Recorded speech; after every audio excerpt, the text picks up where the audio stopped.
마태복음 강의 56번째 시간입니다. 네. 보일 표적이 없느니라 라고 하는 제목으로 마태복음 12장 22절로 45절 말씀까지 함께 봉독하도록 하겠습니다. 본문이 좀 길어서 제가 한번 그냥 쭉 읽어드리고 중요한 부분만 제가 함께 읽도록 권면하도록 하겠습니다. 모두 찾으셨습니까? 뭐 어차피 다 앞에서 띄워주니까 보면서 하셔도 됩니다. 네, 봉독하도록 하겠습니다. 그때 귀신 들려 눈 멀고 말 못하는 사람을 데리고 왔거늘 예수께서 고쳐주시네. 제가 혼자 읽을게요. 네, 기니까. 네. 그 말 못하는 사람이 말하며 보게 된지라.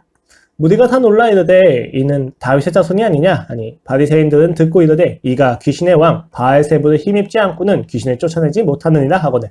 예수께서 그들의 생각을 아시고 이르시되 스스로 분쟁하는 나라마다 황폐하여질 것이요 스스로 분쟁하는 동네나 집마다 서지 못하리라. 만일 사단을 쫓아내면 스스로 분쟁하는 것이니 그리하고야 어떻게 그의 나라에 서겠느냐. 또 내가 바알세불을 힘입어 귀신을 쫓아내면 너희 아들들은 누구를 힘입어 쫓아내느냐. 그러므로 그들이 너희의 재판관이 되리라. 함께 읽도록 하겠습니다. 그러나 내가 하나님의 성령을 힘입어 귀신을 쫓아내는 것이면 하나님의 나라가 이미 너희에게 임하였느니라. 제가 읽을게요. 사람이 먼저 강한 자를 결박하지 않고서야 어떻게 그 강한 자의 집에 들어가 그 세간을 강탈하겠느냐. 결박한 후에야 그 집을 강탈하리라. 나와 함께 하지 아니하는 자는 나를 반대하는 자요 나와 함께 모으지 아니하는 자는 해치는 자니라. 함께 읽도록 하겠습니다. 그러므로 내가 너희에게 이르노니 사람에 대한 모든 죄와 모독심을 얻되 성령을 모독하는 것은 사하심을 얻지 못하겠고 또 누구든지 말로 인자를 거역하면 사하심을 얻되 누구든지 말로 성령을 거역하면 이 세상과 오는 세상에서도 사하심을 얻지 못합니다. 제가 읽도록 하겠습니다. 나무도 좋고 열매도 좋다 하든지 나무도 좋지 않고 열매도 좋지 않다 하든지 하라. 그 열매로 나무를 아느니라. 독사의 자식들아 너희는 악하니 어떻게 선한 말을 할 수 있느냐. 이는 마음에 가득한 것을 입으로 말합니다. 선한 사람은 그 쌓은 선에서 선한 것을 내고 악한 사람은 그 쌓은 악에서 악한 것을 내느니라. 내가 너희에게 이르노니 사람이 무슨 무익한 말을 하든지 심판날에 이에 대해 신문을 받으니 너의 말로 의롭다 함을 받고 너의 말로 정죄함을 받으리라. 그때 서기관과 바리새인 중 몇 사람이 말하되 선생님이여 우리에게 표적 보여주시길 원하나이다. 39절 말씀 함께 읽도록 하겠습니다. 예수께서 대답하여 이르시되 악하고 음란한 세대가 표적을 구하나 선지자 요나의 표적밖에는 보일 표적이 없느니라. 제가 읽을게요. 요나가 밤낮 사흘 동안 큰 물고기 뱃속에 있었던 것 같이 인자도 밤낮 사흘 동안 땅속에 있으리라. 심판 때 니느웨 사람들이 일어나 이 세대 사람을 정죄하리니 이는 그들이 요나의 전도를 듣고 회개하였음이거니와 요나보다 더 큰 이가 여기 있으며 심판 때 남방 여왕이 일어나 이 세대 사람을 정죄하리니 이는 그가 솔로몬의 지혜로운 말을 들으려고 땅끝에서 왔음이거니와 솔로몬보다 더 큰 이가 여기 있느니라. 더러운 귀신이 사람에게서 나갔을 때 물 없는 곳으로 다니며 쉬기를 구하되 쉴 것을 얻지 못하고 이에 이르되 내가 나온 내 집으로 돌아가리라 하고 와보니 그 집이 비고 청소되고 수리되었거늘. 마지막 구절 함께 읽도록 하겠습니다. 이에 가서 저보다 더 악한 귀신 7을 데리고 들어와서 거하니 그 사람의 나중 형편이 전보다 더욱 심하게 되느니라. 이 악한 세대가 또한 이렇게 되리라. 아멘. 말씀이 길어요. 그렇죠? 네, 함께 읽느라 고생하셨습니다. 자, 새늘침례교회는 함께 마태복음을 강해로 살펴보고 있는 중에 있습니다. 새로운 나라의 왕, 새로운 나라의 법, 새로운 나라의 일꾼이 제시되고 11장에서 12장까지 이어지는 이야기는 무엇입니까? 세상은 그 새로운 나라의 원리를 거절한다는 것입니다. 누가 그 원리를 거절합니까? 가장 먼저는 요한이었고 예수님 주변에 있는 무리들도 예외는 아니었습니다. 심지어 예수님의 고향 사람들마저도 갈릴리의 그 도시들마저도 예수님을 거절합니다. 그렇게 거절하고 있는 이들을 향하여 예수님께서 초대하시는 내용은 무엇입니까? 수고하고 무거운 짐진 자들아 라고 칭하시면서 영원한 안식, 평온한 안식을 초대하십니다. 그 안식은 약속의 주인이신 예수님과의 인격적인 관계를 내용을 한다고 말씀을 드렸습니다. 그리고 오늘 본문은 예수님께서 제시하신 그 안식에 대한 세상의 반응이 얼마나 적나라하게 악한지를 정확히 보여줍니다. 예수님께서 귀신 들여서 눈 멀고 말 못하는 자를 고치십니다. 그렇게 고치신 이후에 그것을 본 무리들이 다윗의 자손을 떠올리며 수군거리는데 이 수군거림 속에서 바리새인이 듣고 예수님의 기적이 귀신의 왕 바알세불로부터 온 것이다 라고 매도하기 시작합니다. 그 매도에 대해서 예수님의 대답이 이어지고 그 대답에 이어서 4가지 정도의 문단이 이어지는데 25절로 30절 말씀에서는 예수님께서 스스로 분쟁하는 나라는 나라일 수 없다라는 것을 가지고 대답하시면서 자신의 일하심이 바알세불 왕, 바알세불, 귀신의 왕의 힘을 빌드는 게 아니라 하나님의 성령을 힘입어서 이룬 것이다 라고 이야기하십니다. 그리고 이어서 31절로 37절 말씀까지 성령을 모독하는 것은 용서할 수 없다라고 이야기하시고 굉장히 강하게 그들을 정죄하시죠. 그리고 나서 서기관과 바리새인이 표적을 요구하자 예수님께서 그들에게 필요한 것은 요나의 표적 외에는 필요한 것이 없다라고 말씀을 하시면서 그들에게 대안을 제시합니다. 그리고 마지막에 43절로 45절 말씀을 통해서 더러운 귀신이 사람에게 나갔는데 그 나간 사람의 집이 청소되고 비어있고 수리되어 있는 것을 보면 귀신이 돌아왔을 때 좋아하면서 7 귀신을 더 들고 돌아온다는 것입니다. 그 형편이 더욱 심해질 것에 대해 지적하시는 부분이죠. 오늘 본문이 좀 길게 느껴질 수 있습니다. 맞습니다. 좀 깁니다. 그 단편적으로 보면은 신화서 깊이 있는 부분이 굉장히 많이 있습니다. 그런데 예를 들면은 용서받을 수 없는 죄는 무엇인가? 성령 해방죄는 무엇인가? 요나의 표적은 무엇을 의미하는가? 또 더러운 귀신이 돌아올 때는 7 귀신을 동반해서 돌아온다는 것이 또 어떤 의미이고 어떤 부분에서 사실인가에 대해서 굉장히 심도 있게 또 재미있게 이야기할 수 있는 부분이긴 합니다. 그러나 오늘 본문은 하나의 주제로 읽어야만 합니다. 오늘 본문이 긴데도 불구하고 본문을 이렇게 선정한 까닭은 이 본문의 내용이 하나로서 문맥을 고려해서 유기적으로 연결되어 있기 때문이에요. 하나도 보지 못하면 우리가 단편적인 강조나 흥미에 의해서 이 본문의 의도를 오해할 수가 있다는 것입니다. 그래서 저는 오늘 이 본문을 한 호흡으로 살펴보려고 합니다. 그 주제는 무엇입니까? 바리새인의 죄와 예수님의 대안입니다. 바리새인이 얼마나 악하고 어떤 죄를 지었는지에 대해서 예수님께서 사함받을 수 없는 성령 모독죄다라고까지 이야기하시면서 나타내시는 죄가 있어요. 그 죄가 무엇인지가 우리는 첫 번째 살펴봐야만 하는 것이고, 두 번째는 그 죄를 가지고 있는 인류에 대해서 예수님이 주시는 대안이 무엇인가입니다. 예수님이 주시는 치료약이 무엇인가를 살펴봐야만 해요. 근데 그 치료약을 오늘 본문에서는 표적을 가지고 이야기하십니다. 요나의 표적이죠. 그러면 오늘 저희는 바리새인의 죄가 무엇이고 또 예수님께서 제시하신 대안이 무엇인지 우리는 관심을 가지고 봐야만 할 것입니다. 여기서 우리는 진정으로 두려워해야만 하는 것들이 무엇인지를 알 수 있을 것입니다. 자, 바리새인의 죄부터 하나씩 살펴봅시다. 예수님께서 귀신이 들려 눈이 멀고 말 못하는 자를 고치자 주변에 있는 사람들이 다윗의 자손이 아니냐라고 수군거리고 바리새인들은 이 사실을 받아들일 수 없었습니다.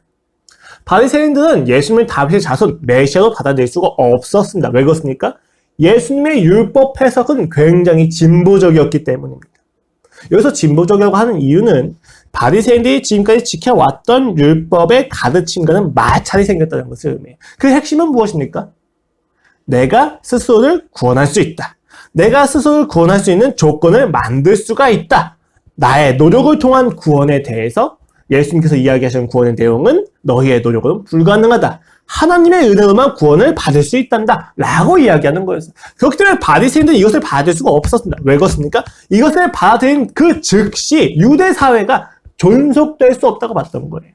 포로기를 거쳐서 끝까지 유지해왔던 그들만의 풍습과 그들만의 전통과 그들만의 신앙을 통해서 유대교라는 것이 만들어졌는데 예수님의 가르침을 받아들이면 유대교가 있을 수가 없는 거예요. 받아들일 수가 없는 것입니다. 너무 충격적인 거죠. 그래서 그들은 예수님의 기적을 보고 무엇을 이야기합니까? 그가 귀신의 왕 바알세불을 힘입지 않고서는 귀신을 쫓아내지 못하느니라 라고 이야기합니다. 예수님이 행하시는 능력의 기원을 바알세불, 사단이라고 이야기하시는 거예요. 그들의 이러한 매도는 죄입니다. 예수님은 그리고 그들의 비난에 대해서 반론을 하시는데 이 반론 속에서 그들이 지는 죄의 정체가 적나라하게, 여실하게 드러나는 것입니다. 예수님은 가장 먼저 그들의 주장에 있는 두 가지 모순점을 딱 지적하십니다. 첫 번째는 무엇입니까? 내부적으로 분쟁한다면 나라도 동네도 집도 설 수 없다는 것입니다. 귀신을 쫓는데 귀신의 왕의 힘을 빌려서 한다? 말이 안 된다는 것입니다. 적과 악원의 계명을 너희가 뭘로 놓는구나 라고 예수님께서 지적을 하시는 거죠. 두 번째는 무엇입니까? 그것이 정말 귀신의 왕 바알세불의 힘을 빌려서 하는 것이라 친다면 바리새인 중에서도 귀신을 쫓는 사역을 하는 자들이 있는데 그들은 무엇이냐라고 물어보시는 거예요. 굉장히 간단한 지혜이지. 우리가 여기서 알 수 있는 것은 무엇이냐? 바리새인들이 예수님을 매도하는 것에 있어서는 간단한 반론도 예상하지 못할 만큼 조바심에 시달리고 있었다는 것입니다. 그들이 예수님을 매도하는 것은 굉장히 조급한 행동이었다는 것입니다. 조급함의 사전적인 정의가 참을성 없이 서두르는 것이다 라는 것을 고려한다면 오늘 바리새인들의 무모한 매도성인 비난은 원하는 대로 결과를 얻지 못하는 것에 대한 근심을 의미하는 조바심에 가깝습니다. 중요한 것은 이것이죠. 원하는 대로 결과를 얻지 못하는 것. 그들이 원하는 결과가 있었습니다. 그 결과를 얻기 위한 그들의 방법이 있었습니다. 근데 그 방법과 그 내용이 부정당하는 것 때문에 그들이 조바심이 납니다. 걱정에 시달렸다는 거예요. 이 조바심이 그들로 하여금 그들이 지키고자 했던 것이 무엇인지 뒤틀어버립니다. 왜곡시키는 겁니다. 사실 그들도 예수님의 능력이 보통 능력이 아니라는 것은 알고 있었습니다. 굉장히 일반적이지 않았죠. 초월적인 능력이었어요. 그것을 알고 있었습니다. 그러나 그것을 하나님의 일이라고 받아들이기에는 자신들이 생각하는 구원의 내용과 자신들이 생각하는 구원을 얻을 수 있는 방법에는 심각한 위협이 됩니다. 그래서 그들은 예수님께서 이야기하시는 구원의 방법을 부정합니다. 자신들이 원하는 구원, 자신들이 생각하는 구원의 방식, 그 조건을 모두 무너뜨리지 않게 하기 위해서 그들은 조바심에 예수님을 부정하기 시작하는 겁니다. 자기 중심성에 심각한 위협을 느꼈다는 거죠. 그렇게 그들의 목적은 어느새 구원을 받는 것에서, 율법을 지키는 것에서 예수 그리스도가 주는 구원을 반대하는 것으로 뒤틀립니다.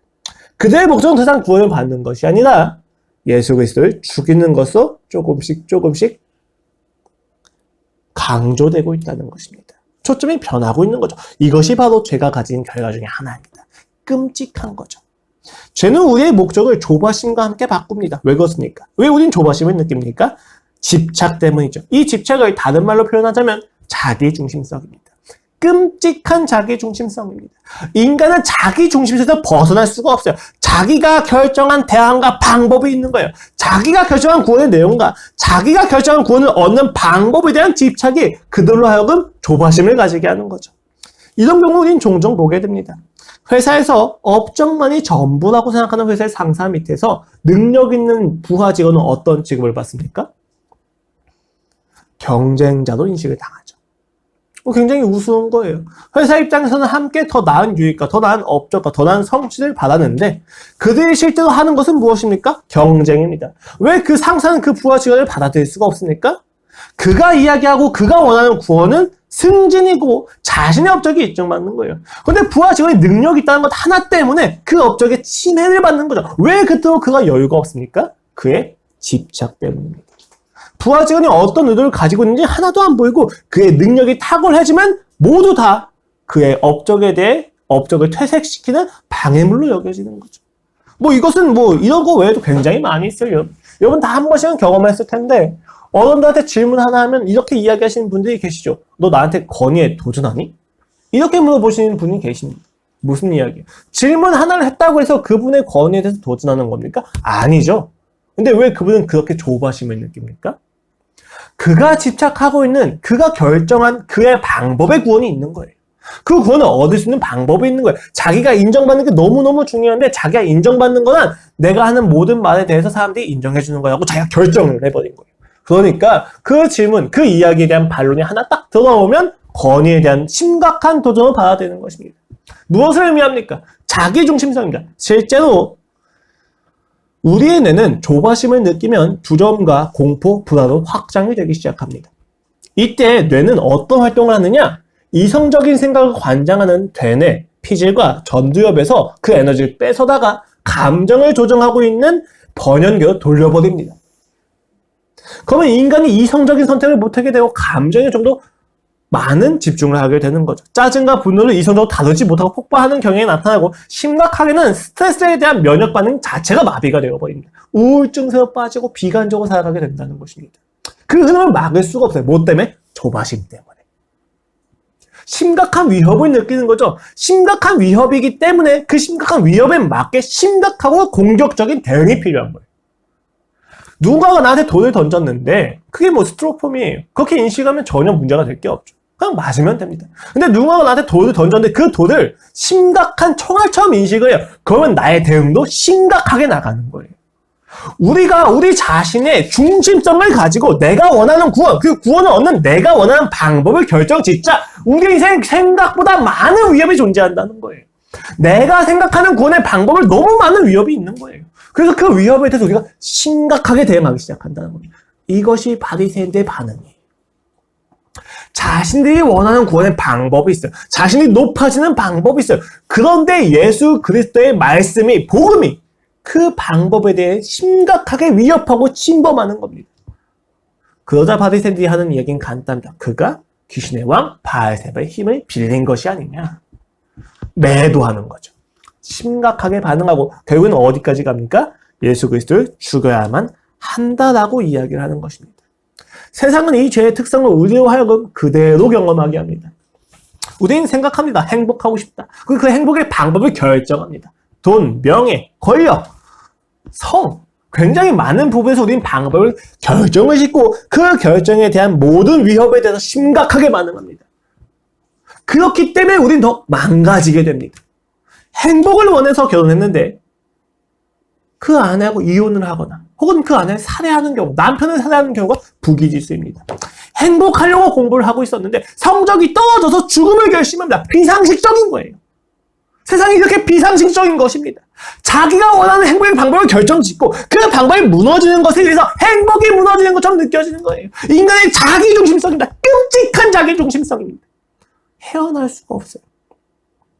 자신들이 원하는 방식대로 율법이 해석되지 않은 것에 대해서 반응하는 바리새인과 내가 원하는 구원의 방식이 아니라고 하나님을 원망하는 우리의 모습은 무엇이 그렇게 다릅니까? 결국 우리의 결론은 하나님을 죽이는 것으로 갈 것입니다.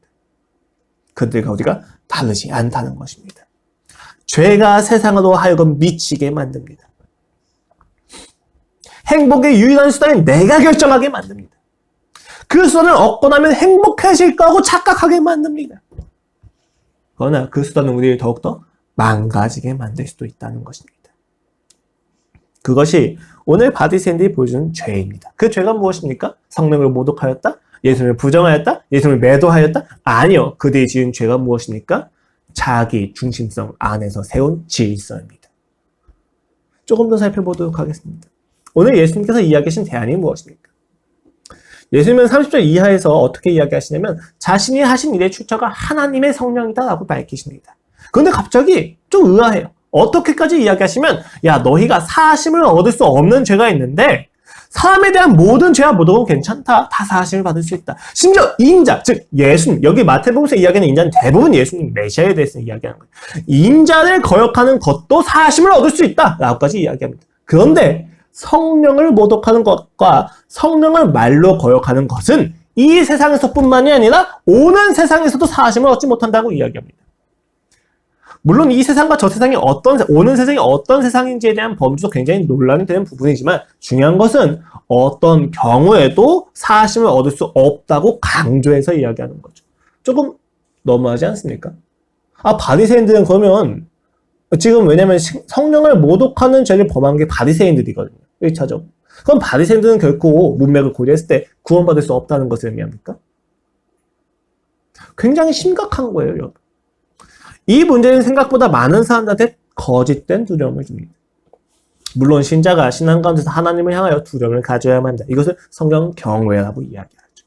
그런데 오늘 본문에서 이야기하는 부분, 그리고 오늘 본문에서 이 본문에 대한 잘못된 해석들은 하나님에 대해서 가져야 될 참된 두려움, 경외가 아니라 잘못된, 거짓된 두려움을 가져다 주곤 합니다. 그 거짓된 두려움의 내용은 이렇습니다. 이 본문을 읽고 이렇게 생각하신다면 다시 한번 생각을 해보셔야 되는 거예요. 나의 행위에 의하여 우리의 구원이 취소될 수 있는 죄가 있구나 라고 생각을 한다면 잘못된 거짓입니다. 두 번째로는 더 나아가서 용서가 불가능한 특별한 죄가 있는 것이구나 라고 인식을 하신다면 지금 이 본문을 조금 잘못 해석하고 계시는 것입니다. 이러한 내용들은 우리가 하여금 거짓된 두려움을 주죠. 무엇입니까? 내가 똑바로 살지 못하면 구원이 취소될 수 있고 내가 받은 구원이 확증되지 않을 수가 있구나. 하나님께서 용서할 수 없는 정말 큰 죄가 있구나 라고 생각을 해버리는 거예요. 오늘 본문의 의도가 과연 그것이었을까요? 그렇지 않다고 생각을 합니다. 성경 전체를 볼 때 이것은 사실이 아닌 것이 너무 분명합니다. 본문에 기록된 모독은 회방으로도 번역이 되곤 하는데 헬라도 블레스페미아라고 합니다. 이제 블레스퍼미라고 해서 이제 영어로 번역이 되기도 하죠. 욕설, 비방, 중상모략 등을 이야기합니다. 그리고 바울은 디모데전서 1장 13절과 사도행전 26장 11절에서 어떤 이야기를 하냐면 자신이 바로 방해자며 회방자며 모독자라고 이야기를 합니다. 또 사람들로 하여금 강제로 모독하는 말을 하게 만들기도 했다고 합니다. 누구보다 심각한 죄인 아닙니까? 오늘 본문의 의거에서 보면 바울은 결코 용서받을 수 없는 죄인 아닙니까? 심지어 베드로를 보십시오. 베드로는 어떻게 했습니까? 예수님에 대해서 3번을 부인합니다. 3번을 모독하는 거죠. 여러분, 모독이란 말을 조금 잘 생각해 보시면 욕을 했다 정도가 아니라 하나님을 하나님으로 여기지 않는 모든 태도와 행동, 그 말은 다 모독입니다. 하나님의 격에 맞지 않는 말은 다 모독인 거예요. 누가 그 모독에서 벗어날 수 있겠습니까? 오늘 본문은 그런 말의 표현 자체에 대해서 딴지를 거는 게 아니에요.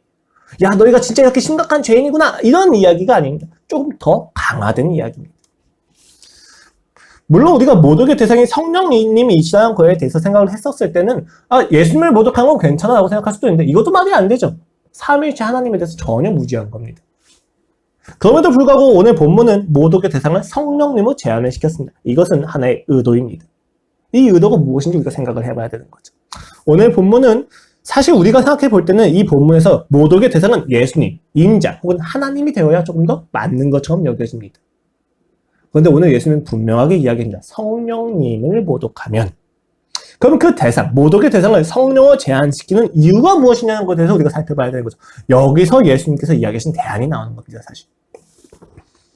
자, 결론부터 말씀을 드리자면 성령의 그 대상으로 제한되어진 이유는 성령님이 하나님께서 일하시는 원리이기 때문입니다. 앞서 문맥을 보도록 하겠습니다. 성령 모독죄를 말하기에 앞서서 예수님은 31절에서 이렇게 이야기하시죠. 그러므로를 붙여서 이렇게 이야기하십니다. 나와 함께 하지 아니하는 자는 나를 반대하는 자요, 나와 함께 모으지 아니하는 자는 해치는 자냐. 매우 강한 이분법입니다. 나랑 함께 하지 않으면 다 적이야 라고 이야기하신 거예요. 그러니까 지금 무슨 이야기냐면 결코 타협될 수 없는 무언가가 있다고 이야기하시는 거예요. 자, 그리고 나서 예수님께서 그 성령 모독죄를 말씀하신 이후에 어떤 이야기를 하십니까? 33절 이하 말씀입니다. 나무도 좋고 열매도 좋다 하든지 나무도 좋지 않고 열매도 좋지 않다 하든지 하라. 그 열매도 나무를 아느니라. 독사의 자식들아, 너희는 악하니 어떻게 선한 말을 할 수 있느냐? 이는 마음에 가득한 것을 입으로 말합니다. 선한 사람은 그 쌓은 선에서 선한 것을 내고 악한 사람은 그 쌓은 악에서 악한 것을 내느니라. 오늘 예수님께서 이야기하신 말로 모독하는 것은 말을 조심해라가 아니에요.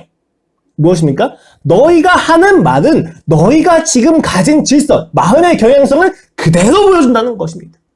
마음과 말에는 단일한 원리가 작용하고 있다는 거고 그 원리 안에서는 결코 구원을 받을 수가 없다고 이야기하십니다. 오늘 본문이 그냥 단순히 말에 대한 이야기가 아니에요. 제가 저희 딸한테 아이고 내 새끼라고 했어요. 그럼 제가 나중에 최고 심판날에 가서 하나님께서 저한테 야, 너 딸한테 새끼라고 했지? 너 벌 받아. 이런 이야기가 아니란 말입니다. 이런 이야기가 아니라 그 말의 표현의 방식을 넘어서서 그 말을 하는 내면의 원리하고 말의 표현이 일치한다는 얘기예요.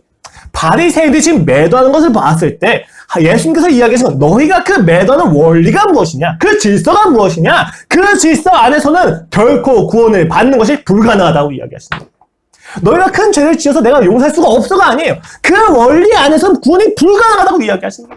하나님 나라의 원리가 아니고선 결코 죄가 사함받을 수 없다는 것입니다. 너희가 너의 노력과 너의 열심을 가지고 죄를 사함받으려고 노력하지만 너의 노력과 열심을 가지고는 너의 죄가 사함받을 수가 없단다라고 이야기하시는 거예요. 그 내용을 성령님으로 제시하는 겁니다. 왜요? 성령님의 사역과 도움 없이는 어느 누구도 구원받을 수 없는 것도 사실이고 당시 유대인들이 이해하는 성령님이 하나님께서 일하시는 방법에 가까웠기 때문입니다. 구약을 보면 성령님은 창조의 원리이기도 하셨습니다. 하나님이 자기 자신을 드러내는 방법이기도 하셨죠. 또 하나님께서 자신의 일을 하시면서 승리를 얻어내게 하시는 방법이기도 했습니다. 그래서 마태 역시도 예수님께서 침례를 받을 때 성령이 비둘기처럼 내려오기 표현합니다. 그리고 예수님께서 그 성령을 받고 나서 광야로 시험을 받게 이끌어가는 존재도 성령님입니다.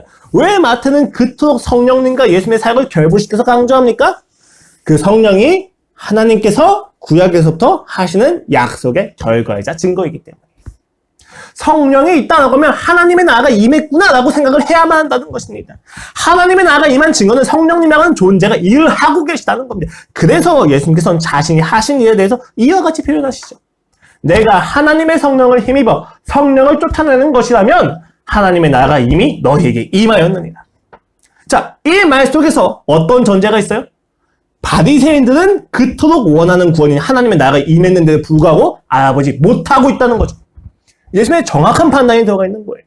너희가 지금 내가 하는 일에 대해서 귀신의 왕 바알세불을 들먹였지 그런데 나는 성령을 일하고 있어. 하나님의 나가 이미 임한 거에 대한 증거를 보여주고 있는 거거든. 그런데 너희가 그것을 몰라보고 매도한다면 너희는 지금 하나님의 질서가 아니라 자기 중심성이라고 하는 잘못된 질서 안에 있는 것이다. 라고 이야기하시는 거예요.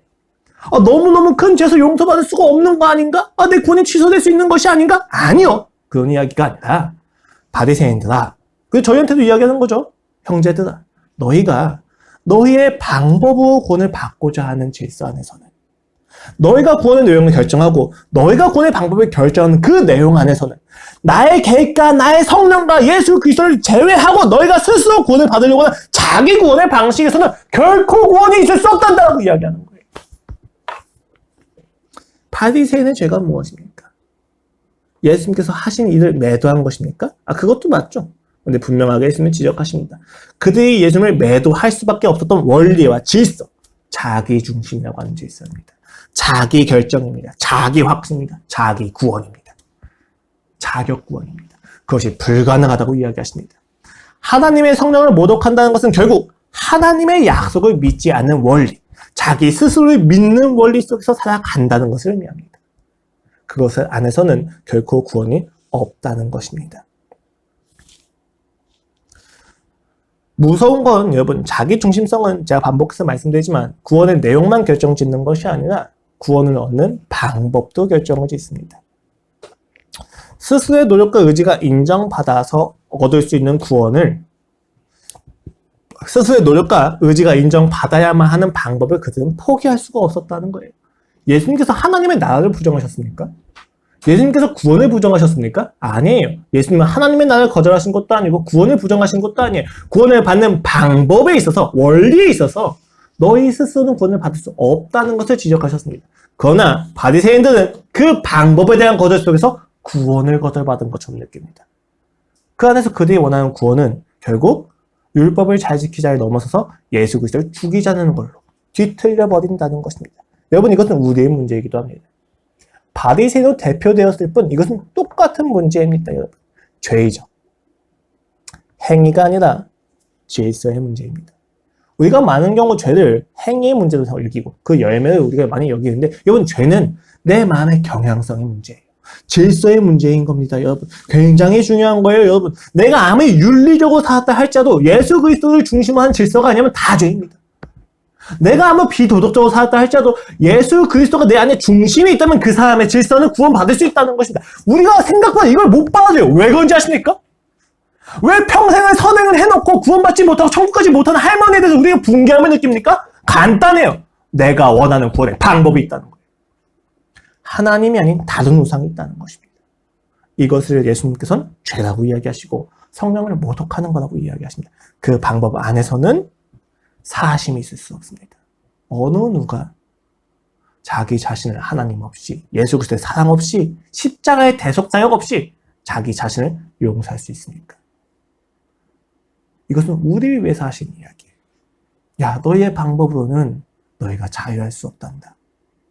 그 안타까움이에요. 야, 너희가 성령을 모독해? 다 죄지었어. 너 다시 죽여. 이렇게 가면 이야기하시는 정죄가 아니에요, 여러분. 오늘 예수님께서 이야기하시는 건 너희가 선택하고 너희가 결정한 그 방법에는 자유가 있을 수 없단다. 라고 이야기하고 지적하시는 겁니다. 여러분, 하나님은 용서할 수 있는데 저는 용서하지 못합니다. 라는 말이 왜 나옵니까? 그 대상이 원수이든 그 대상이 자기 자신이든 왜 나는 하나님은 용서하셨지만 나는 용서하지 못한다는 말이 나옵니까? 간단합니다. 내가 하나님보다 높은 기준이 있기 때문입니다. 하나님이 아닌 다른 우상이 있기 때문입니다. 그러면 용서가 불가능합니다. 여러분, 여러분의 삶에서 하나님의 주인으로 삼아한 이야기는 자유에 대한 초대입니다. 안식에 대한 초대입니다. 근데 우리의 반응은 어떻습니까? 그가 귀신의 왕 바알세불을 힘입어서 귀신을 쫓아내는 것이 아니냐. 우리의 중심성은, 자기 중심성은 하나님을 끊임없이 매도합니다. 기억하셔야만 해요. 이것이 바로 죄입니다. 자기를 중심하고 있는 죄, 자기를 중심으로 하고 있는 질서, 우리가 생각하는 결정이 옳다고 생각하는 착각과 교만, 그것이 바로 우리의 죄라는 것입니다. 그렇기 때문에 예수님의 대안은 굉장히 강하게 나옵니다. 39절 말씀입니다. 예수께서 대답하여 이르시되 악하고 음란한 세대가 표적을 구하나 선지자 요나의 표적 밖에는 보일 표적이 없느니라. 그 표적이 의미하는 바가 무엇이기 말하기 전에 그 표적이 얼마나 탁월하고 확실한지에 대해서 예수는 이렇게 표현하십니다. 41절 이하입니다. 심판 때 니느웨 사람들이 일어나 이 세대 사람을 정죄하리니 이는 그들이 요나의 전도를 듣고 회개하였음이거니와. 요나보다 더 큰 이가 여기 있으며 심판 때 남방 여왕이 일어나 이 세대 사람을 정죄하리니 이는 그가 솔로몬의 지혜로운 말을 들으려고 땅끝에서 왔음이거니와 솔로몬보다 더 큰 이가 여기 있느니라. 심판날이 오면 이방인들, 니느웨 사람들하고 남방의 시바 여왕들 우리를 회개하지 못한 우리를 정죄한다는 것입니다. 여러분, 니느웨 사람이 어떤 사람들이에요? 북이스라엘을 멸망시킨 아수르의 수도에 있는 사람들이 니느웨예요. 그 니느웨 사람들이 요나의 말을 듣고 회개하였기 때문에 지금 요나보다 더 큰 이가 왔는데도 불구하고 회개하지 않는 너희들에 대해서 정죄한다는 겁니다. 남방의 시바 여왕은 어떤 여왕입니까? 아예 알 수 없는 여왕, 아예 이방인입니다. 복음을 듣지도 못한 여왕이 와서 솔로몬의 말만 듣고도 하나님의 영광을 찬양했던 그 여왕이 너희를 정죄할 수밖에 없다는 거예요. 왜요? 솔로몬보다, 요나보다 더 큰 이가 여기 있다는 것입니다. 이 표적을 통해서 보이시는 예수 그리스도는 너무 명확하다는 거예요. 그래서 너희가 이 표적을 보고 회개하지 않는다면 이것은 모두 다 너희의 잘못이라고밖에 이야기할 수밖에 없단다라고 이야기하시는 거죠. 그렇다면 누가 보더라도 거절할 수 없는 표적이 무엇입니까? 라고 하는 것에 대해서 40절 말씀은 이렇게 표현합니다. 요나가 밤낮 사흘 동안 큰 물고기 뱃속에 있었던 것과 같이 인자도 밤낮 사흘 동안 땅속에 있으리라. 밤낮 사흘이라고 하는 표현은 여러분 유대인들 사이에서 수거적 표현이에요. 어떤 기간이 가지고 있는 예언적인 시간을 의미합니다. 문자적으로도 의미하고 예언적이라고 하는 의미도 같이 포함하고 이야기하는 거죠. 그런데 오늘 본문에서는 사실 문자적으로 이야기하는 것처럼 느껴집니다. 실제로 요나가 니느웨를 회개시키러 가는데 다시스로 갑니다. 하나님의 말씀에 불순종한 거죠. 그 불순종에 의해서 하나님께서 그들 물고기 뱃속에 사흘 동안 있게 하십니다. 이 사건에서의 사흘을 빌려가지고 마태가 이야기하는 거죠. 예수 그리스도께서 사흘 동안 죽음 속에 있으셨던 것을. 그러나 요나와의 분명한 차이점이 존재합니다. 무엇입니까? 요나는 자신의 불신으로 물고기 뱃속에 들어갔습니다. 그럼 예수님은 누구의 불신으로 들어가야만 합니까? 왜 예수님이 땅에서 사흘 동안 있어야만 하냐는 것입니다. 그가 요나와 같이 땅 속에서 사흘을 있어야만 하는 이유는 요나가 하나님께 불신을 저지른 것처럼 우리가 지금 하나님께 불신을 저지르고 있기 때문입니다. 그 불신에 대한 죄의 처벌을 그가 대신하시기 때문입니다. 대신하셔야만 하기 때문이었습니다. 그 방법 외에는 없었기 때문입니다. 이 죄로부터 돌아가기 위해서 요나가 죽음을 경험해야만 했던 것처럼 우리도 죽음을 경험해야 되는데 우리는 죽음을 경험하면 부활할 능력이 없습니다. 그래서 예수 그리스도께서 그 죽음을 경험하고 부활을 경험시켜 주시는 거죠. 여기서 의아한 것은 여러분 표적이란 말이에요. 표적은 가리키는 거라는 이야기죠. 그렇죠? 예수님께 서기관과 바리새인들이 메시아라고 하는 표적을 보여주세요라고 얘기했어요. 당신이 메시아라고 하는 표적을 보여주세요라고 이야기했단 말이에요. 근데 그 표적이 뭐예요? 죽음입니다. 이게 말이 안 되는 거예요. 왜요? 예수 그리스도께서 사흘 동안 땅 속에 죽음 속에 있었다는 것은 표적이 될 수 없었다는 것입니다.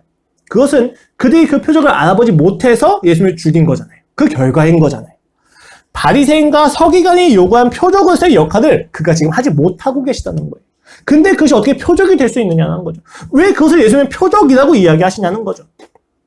여러분 너무 분명하지 않습니까? 바리새인과 서기관이 요구한 표적의 내용이 무엇입니까? 다윗의 자손이라고 하는 표적. 그가 우리에게 하나님의 나라를 가져다 줄 것이라고 하는 증거가 무엇입니까? 물어본 거예요. 그것을 보여주세요 하고 이야기한 거예요. 이미 많은 기적을 행했어요. 그냥 기적이 아니라 약속의 성취를 이루신 걸 보여줬어요. 그런데도 불구하고 그들이 와서 이야기합니다. 당신이 메시아라는 것을 보여주세요 라고 이야기했을 때 예수님이 요나의 표적 외에 보여줄 것이 없다고 이야기하는 까닭은 그 자체가 그들에 대한 정죄입니다. 예수님께서 이야기하실 때 누구한테 이야기하십니까? 악하고 음란한 세대라고 이미 정죄하시면서 시작합니다. 무엇을 지적하시는 겁니까? 그들의 요구 자체가 잘못되었다는 거예요. 무엇이 잘못된 것입니까? 그들은 그 요구 속에서 어떤 이해를 가지고 있어요? 자신이 메시아를 확인할 수 있는 기준이 있다고 생각했어요. 자신이 메시아를 확인할 수 있는 방법이 있다고 생각했어요. 근데 예수님께서 이야기하신 거예요. 너희는 메시아가 누구인지 판단하고 또 볼 수 있는 기준 자체가 없단다. 너희는 내가 메시아인 것을 알 수 있는 인식 구조 자체가 불가능하단다. 아예 너희는 날 인식할 수 없단다. 라고 지적을 하시는 거예요. 그렇기 때문에 요나의 표적 외에는 보여줄 표적이 없는 겁니다. 그렇습니다, 여러분. 세상은 메시아를 판단할 수 있는 판단 기준이 없습니다. 여러분 잘 생각해 보세요. 정말 철학적으로, 논리적으로, 이론적으로 하나님이 왕이시다, 하나님이 유일한 신이시다 라는 거에 대한 납득이 여러분이 하나님을 믿게 했습니까? 저는 철학적으로, 논리적으로, 과학적으로도 하나님이 왕이신 것이 맞다고 생각합니다. 그러나 그 동의 자체가 우리가 하여금 하나님을 믿게 만들었습니까? 그것이 다리는 될지언정, 통로가 될지언정 그 자체가 나도 하여금 하나님을 믿게 만들진 못했습니다. 왜 그렇습니까? 우리의 기준 자체가 자기중심적이기 때문입니다. 이 인간이 가진 기준 자체가 하나님을 이해할 수가 없습니다. 왜요? 우리는 하나님을 떠난 질서 아래 묶여있기 때문입니다. 죽었다 깨어 나도 너희가 내가 메시아라는 것을 알 수 있겠느냐? 라고 물어보시는 거예요. 오로지 주 예수 그리스도께서 죽음 가운데 부활하신 능력이 보여야만, 그 능력에 대해서 성령이 비춰주셔야만, 그 능력 안에서 내 죄가 얼마나 참담한지가 보여야만 우리는 예수 그리스도의 영광을 볼 수가 있습니다. 만약에 여러분이 예수님의 영광을 보았는데 죄를 알지 못한다. 그것은 거짓입니다. 여러분이 자신의 죄를 너무 깊이 아는데 예수 그리스도의 영광을 알지 못하였다. 그것도 거짓입니다. 그 죽음과 부활은 같이 갈 수밖에 없기 때문입니다. 그 죽음과 부활만이 우리로 하여금 예수님을 알아볼 수 있는 기준을 만들어내기 때문입니다. 이것을 영혼의 관점에선 중생이라고 이야기합니다. 성령님이 조명하시기 전에 이미 중생된 자들에게 그 기준이 있고, 그러나 그 기준이 있는 것만으로는 불가능하기 때문에 성령님이 다시 한번 조명을 해주셔야만 하는 거죠. 철저하게 하나님을 의존해야만 한다는 것을 의미합니다. 인간에게는 스스로를 구원할 수 있는 능력이 없으며, 인간에게는 구원자이신 예수님을 알아볼 수 있는 인식조차도 없다는 것을 예수님께서 강하게 이야기하십니다. 요나가 유일한 표적이 되는 이유가 무엇입니까? 그들의 자기 중심성이 무너져야만 하기 때문입니다. 죽음이 필요하기 때문입니다. 십자가에서 그가 죽으신 것을 통해서만 우리가 그를 깨달을 수 있기 때문입니다. 그래서 예수님은 골로새서 1장에서 이렇게도 이야기하십니다. 그가 우리를 흑암의 권세에서 건져내사 그의 사랑의 아들의 나라로 옮기셨으니 그 아들 안에서 우리가 속량 곧 죄사함을 얻었도다. 구원에 대해서 어떻게 표현하시는 거예요? 통치 원리가 변하는 나라로 표현하시는 거죠. 구원이란 나를 중심하는 질서에서 하나님을 중심하는 질서의 전환을 의미합니다. 이것은 내가 스스로 깨달을 수 있는 것이 아니라 하나님의 절대적이고 적극적이시며 주권적인 개입이 없이는 불가능하다는 것 역시도 우리에게 말해주는 것을 기억하셔야만 합니다. 그리고 나서 예수님께서 7 귀신을 데리고 들여오는 비유를 이야기하시는 거죠. 이렇게 보시면 이 7 귀신에 대한 비유가 단편적인 것이 아니라 유기적으로 이해가 되실 것입니다. 보십시오. 더러운 귀신이 사람에게서 나가서 갈 곳이 없어서 다시 그 사람에게 돌아옵니다. 근데 그 사람이 이미 내 집이라고 불려질 정도로 사단일 것이며 귀신일 것이며 청소되어 있고 비어있고 수리되어서 그 귀신이 들어갈 때 악한 귀신은 더 많이 들어간다는 것입니다. 그 내용은 간단해요. 나중 형편이 전보다 더욱 심하게 된다는 것이죠. 지금 이 표현이 어디서 나온 거예요? 그들이 원하는 표적을 그대로 보여주면 이렇게 될 거다라는 이야기예요. 그들의 질서 안에서 예수님께서 구원을 보여주세요. 그들의 질서 안에서 그들에게 하나님의 칭을 보여주세요. 그들의 질서 안에서 하나님께서 사랑을 보여주세요. 그렇게 되면 우리는 예수님을 믿을 것처럼 생각하지만 형편이 더욱 심해진다는 겁니다. 그 질서가 변하지 않는 상태에서 예수 그리스도의 이름을 운운하는 것만 가지고는, 동의하는 것만 가지고는 구원이 있을 수 없다는 것입니다. 나중 형편이 훨씬 심해진다는 거죠. 7 귀신을 더 들고 들어간다는 것입니다. 왜요? 하나님의 이름으로 기적이 치유되고 받고 내가 좀 더 나은 삶을 되었기 때문에 더욱더 나는 내 질서에 집착하기 때문입니다. 귀신이 쫓아나갔어요. 근데 내 질서가 예수님이 아닙니다. 나 중심입니다. 그러면 나는 나 자신을 더 사랑하게 되죠. 그것을 지금 표현할 때 그 집이 비어있고 청소되어 있고 수리되어 있다고 이야기하는 것입니다. 이것이 우리가 꼭 알아야만 하는 문제예요. 우리는 하나님께 굉장히 많은 것을 요구합니다. 굉장히 많은 것을 강구합니다. 그가 그것을 주지 않았을 때 우리는 그의 전능함에 대해서 혹은 그의 사랑을 부정합니다. 여러분 진짜 우리가 하나님의 전능으로 생각을 한다면 그렇게 부정할 수 있겠습니까? 그의 사랑과 그의 전능을 믿는다면 우리는 그가 주시지 않은 건 역시도 사랑과 전능 안에서 해석을 해야만 하죠. 근데 우리는 그의 전능과 사랑을 의심합니다. 무슨 이야기입니까? 질서가 나를 중심하고 있다는 것입니다. 하나님께서 베푸신 표적의 이유를 목적을 무엇으로 보는 거예요? 나를 설득시키고 나를 납득시키셔야 된다는 거예요. 제가 지금 기독교 안에 무지성을 권면드리는 것이 아닙니다. 다만 우리가 가지고 있는 기준과 이성 자체가 하나님을 판단할 수 있는 기준이 될 수 없다는 거예요. 하나님을 제단할 수 있는 기준이 될 수 없다는 거예요. 우리가 한 게 이런 태도를 취하는 거잖아요. 하나님처럼 대우받고 싶으시다면 나한테 해보세요. 내가 원하는 거 줘보세요. 이것은 신자가 기도하는 태도가 아닙니다. 제가 여러분께 종종 하나님께 원망도 하고 불평도 하고 간구할 거 다 하라고 이야기하지만 이 자유함은 어디까지나 그 표적 자체가, 그 기적 자체가 여러분을 변화시킨다는 것이 아니라 여러분의 기준에 합당해야 하나님이다가 아니라 하나님이 전능하시기 때문에 그 중심 안에서도 사랑을 보여줄 수 있다는 것에 대한 이야기지. 여러분의 기준을 동의하는 건 아닙니다. 저는 저의 기준 역시도 동의하지 못하기 때문입니다. 인간이 가진 자기중심성은 결코 구원을 가져다 줄 수 없습니다. 내가 만들어낸 기준에 하나님이 적합하다고 해서 그분이 하나님이 되는 것이 아닙니다.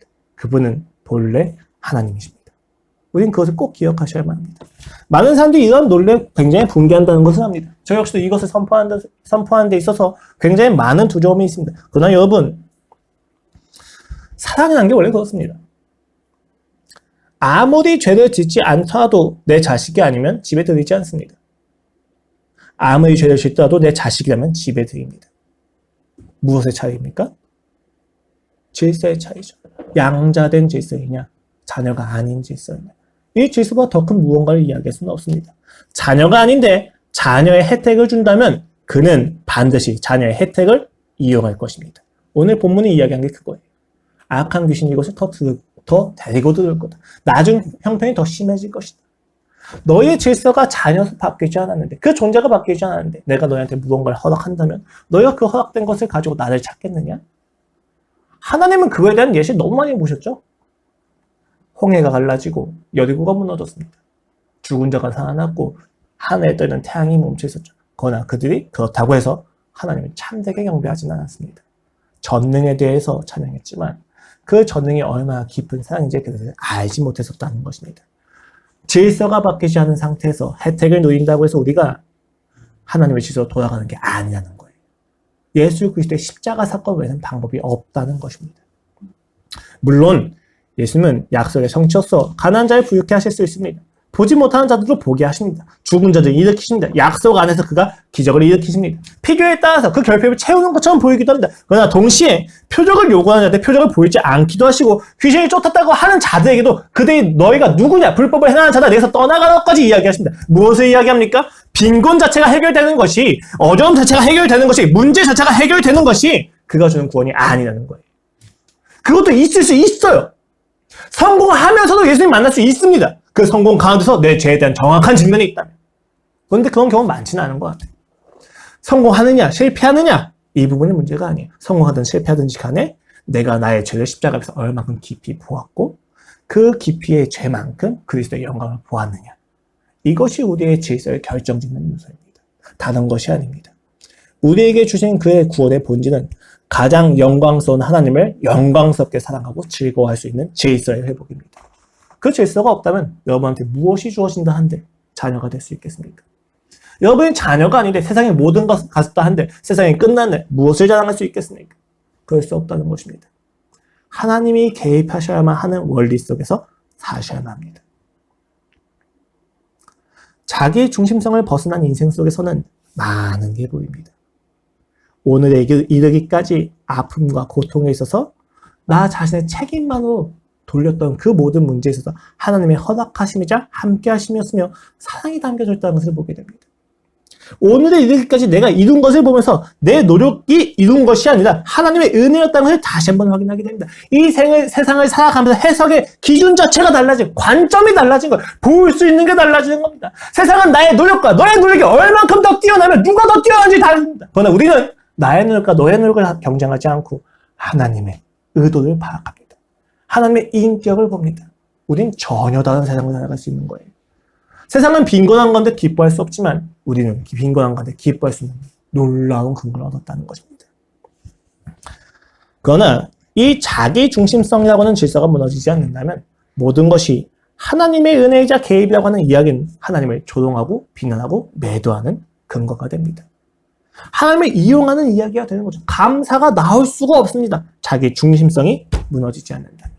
자기 중심성이 무너지지 않은 상황 가운데서 하나님께서 내게 돈이라고 하는 은혜를 베푸셨어요. 하나님께 감사하지 않고 돈에 감사하겠죠.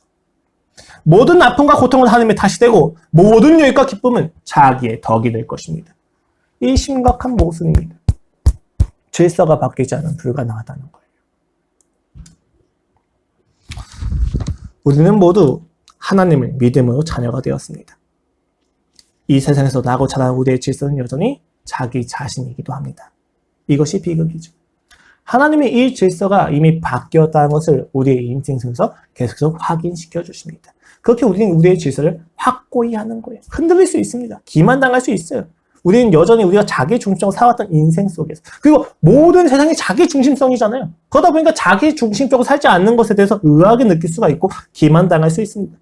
그래서 우리는 어느 누구도 자기 중심에서 완벽하게 벗어났다고 자부할 수 없고 자랑할 수는 없어요. 사실 교만할 수가 없다는 것입니다. 왜요? 우리가 자기 중심에서 벗어날 수 있는 유일한 이유는 그리스도의 은혜였기 때문입니다. 우리는 자랑하는 자가 아니라 감격하는 자죠. 물론 이것을 우리가 자랑이라고 표현도 할 수 있습니다. 구원의 본질은 질서의 전환입니다. 내가 세운 기준에서 하나님을 판단하고 메시아를 판단하는 악하고 음란한 세대 속에서 우리는 하나님의 기준에 나를 점검하기 시작하는 걸로 바뀌는 것입니다. 하나님을 알지 못하는 인생에서 하나님을 아는 인생으로 바뀌는 것이죠. 그것이 바로 구원의 경험입니다. 내가 구원을 성취하였다는 것이 아니라 그가 구원을 선물하셨다는 것에 대한 감격입니다. 거기서 우리가 확신을 얻는 거죠. 고통이 없어져 빈곤함이 없어지는 것이 구원이 아니라 고통과 빈곤함이 없어지지 않는 가운데서 내가 하나님을 찬양할 수 있다는 것입니다. 그 부여함이 있어야만 구원이 아니라 그 부여함이 있든 없든지 그 구원을 찬양할 수 있다는 것입니다. 하나님을 알게 되면 우리의 질서가 바뀌게 되면 고통 속에서 예수 그리스도가 지신 십자가의 무게를 알아갑니다.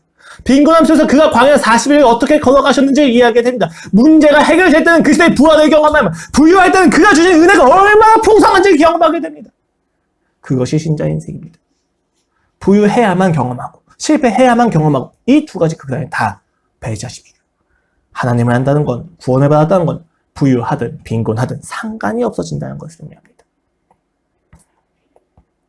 다만 이 구원은 반드시 십자가를 거쳐야만 가능하다는 것을 꼭 기억하십시오.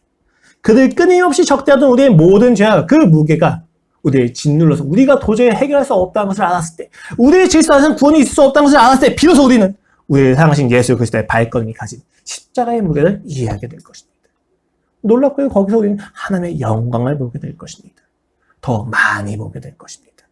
이 전능한 사랑을 알 때에서만 비로소 우리는 질서가 변화될 것입니다. 십자가로 나아가셔야 합니다. 그것이 예수님께서 주시는 대안이라는 거예요. 이렇게 질서가 변화가 되면 여러분은 비로소 두려워할 것을 두려워하게 될 것입니다. 여러분, 사실 두려움은 악한 것이 아닙니다. 두려움이란 나를 보호해주는 탁월한 수단이죠. 다만 거짓된 두려움이 악할 뿐입니다. 그렇다면 거짓된 두려움이 무엇입니까? 두려워하지 않아도 되는 것을 두려워하는 것을 의미하죠. 이 거짓된 두려움이 발생하는 이유는 자기중심성입니다. 내가 지켜야 할 것에 대해서 잘못 설정하는 거죠. 내가 소중히 여기는 것을 지키는 방법을 잘못 결정하는 거죠. 자녀가 인생의 행복이 되어서 자녀가 조금이라도 실패를 겪는 것을 용납하지 못합니다. 그렇게 자녀를 망치게 됩니다. 회사가 망했습니다.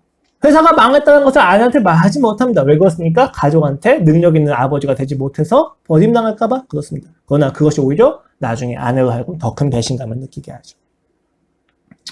잘못된 두려움의 주는 광기입니다.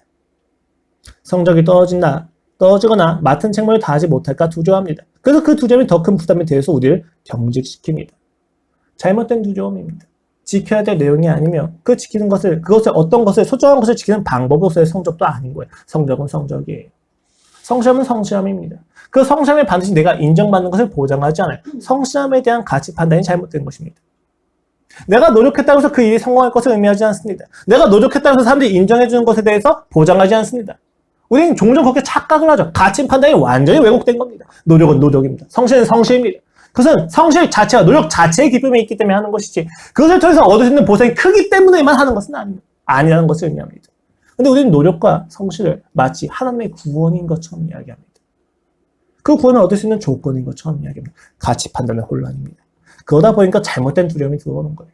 내 노력이 부정당하는 것처럼 느껴질 때 우리는 두려워합니다. 내 노력이 인정받지 못하는 것을 느낄 때 우리는 두려워합니다. 왜 신앙생활을 하면서 하나님과의 관계를 자랑하지 않고 내가 하고 있는 사역의 규모와 사역의 정수함, 성실함, 고교함을 자랑합니까? 사람들한테 인정받지 못할까 봐 두려운 거예요.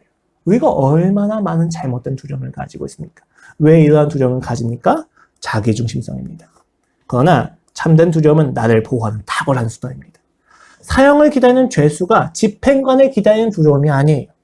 자녀가 부모를 기쁘게 하기 위한 존경과 사랑에서 나타나는 경외입니다. 부모가 나를 버릴까봐 하는 두려움이 아니라 내가 부모님을 즐거워하고 사랑을 못할까봐 두려워하는 거예요. 내가 그 부모의 관계를 끊어낼까봐 두려워하는 겁니다. 두려움은 우리로 하여금 부모와 자녀 관계를 더 굳세게 보호해줍니다. 두려움 자체가 파괴하는 게 아니란 말이에요.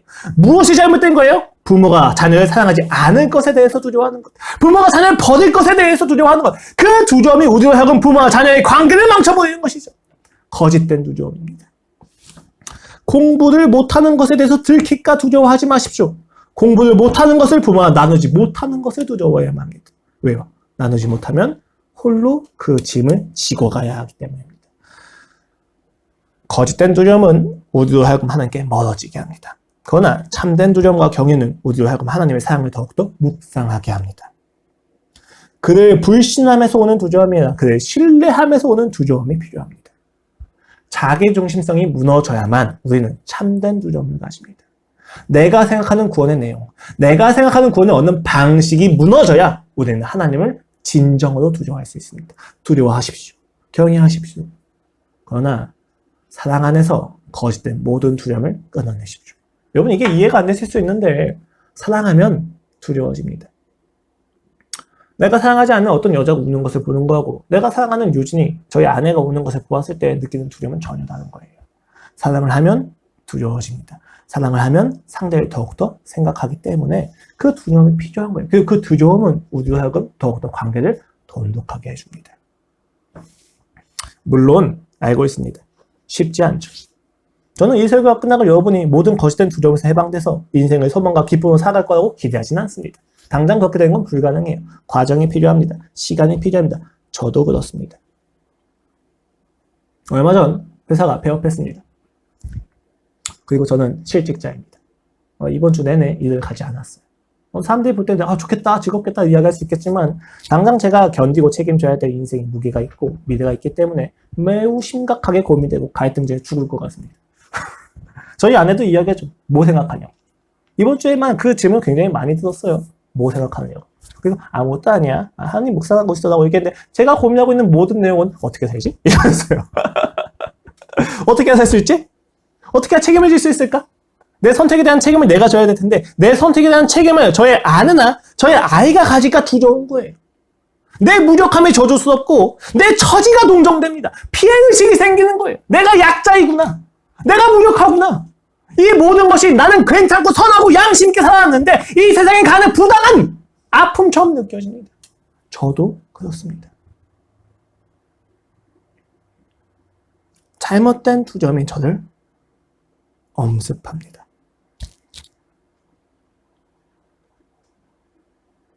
어떻게 살아가야 할까요? 그러나 십자가 앞에서 나의 모든 죄를 지고 돌아가신 예수 그리스도를 묵상할 때, 그리고 그가 나의 모든 죄부터 승리하셨다는 것을 경험했었을 때 나는 더 이상 이 가정과 나 자신의 인생과 교회를 책임져야만 하는 책임자도 있지 않게 됩니다. 제가 두려워할 것은 책임지지 못하는 것에 대한 두려움이 아니라 책임지지 않아도 되는 것에 대해서 책임을 지려고 하는 교만이었습니다. 제가 진짜 두려워해야 될 것은 내가 책임질 수 없는 것을 억지로 책임지면서 살아가려고 하는 인생이어야만 한다는 것입니다. 여러분 생각해 보십시오. 제가 이 책임감을 가지고 성공한다면 제가 아내를 정말 더 깊이 사랑할 수 있을까요? 더 교만해지고 더 아내를 과시하겠죠. 그것을 누구보다 원하지 않을 것은 저희 아내일 것입니다. 제가 만약 이 책임감을 가지고 실패했다면 어떤 문제가 생깁니까? 절망과 비관이 와서 아내가 보기에 꼴 보기 싫겠죠. 여러분 생각보다 계속 이렇게 옆에서 막 비관하고 절망하고 있으면 되게 보기 싫어요. 그 절망을 이렇게 먹어주면 되게 힘든 거거든요. 근데 제가 아내한테 가끔 그럴 때가 있어요. 얼마나 힘들겠습니까? 그것을 원하는 걸까요? 이것은 다 어디서 발생합니까? 내가 책임지는 것이 아닌데 내가 책임질 수 있다고 생각하는 자기중심성입니다. 이게 제가 노력을 안 하겠다는 이야기가 아니에요. 마음의 자세와 태도 자체가 그 질서를 보여주기 때문에 하는 이야기예요. 저희 아내가 가장 기뻐할 때가 언제인지 아십니까? 작은 다툼 속에서 어떻게 해야만 해결되는지 아십니까? 간단해요. 여보, 나 진짜 힘들어. 나 좀 도와줘. 라고 이야기하면 갈등이 해결됩니다. 무엇이 다툼을 만든 겁니까? 책임감이라고 하는 명분 안에 숨은 자존심이죠. 정말로 가정을 책임지고 싶었던 걸까요? 아니면 가정한테 약한 모습을 보이고 싶지 않았던 걸까요? 분별해야만 합니다. 제가 두려워할 것은 제 영혼이 죽어가는 것입니다. 하나님과의 관계에서 멀어져서 만족을 누리지 못하는 거짓에 빠지는 것을 우리는 두려워해야만 한다는 것입니다. 그래서 바울 역시도 이렇게 이야기합니다. 이미 믿음 위에 선 로마의 형제와 자매들한테 이렇게 권면합니다. 로마서 11장 20절 말씀입니다. 없어요? 옳도다.